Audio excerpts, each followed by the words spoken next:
Amazon Alexa content can be played using the MMI touchscreen and the voice recognition system in your Audi. No home Alexa devices are necessary. It resides within your vehicle. To use Alexa, the vehicle must have a primary user assigned and be logged into an active My Audi account in the vehicle.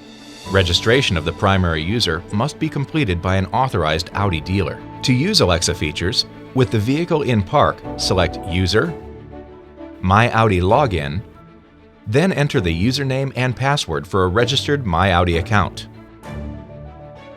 Agree to link the My Audi account to the Amazon Alexa account. Then agree to the Alexa Voice Services disclaimer. A QR code and a unique password will appear. If the web address is entered into a device manually, enter this password as well, or use a compatible smartphone to read the QR code.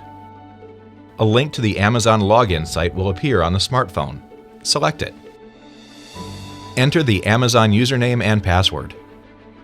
Then log in. The smartphone will display an Audi Alexa Integration Access request.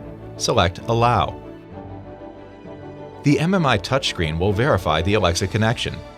Once activated, use Alexa features by briefly pressing the voice recognition button. After the tone, say Alexa and the desired request. Alexa, what is the weather forecast for tomorrow? Here is the weather report for Troy. Alexa will remain active until the My Audi account is logged out or the Alexa connection is disconnected. The Amazon Alexa connection provides convenient access to information and entertainment.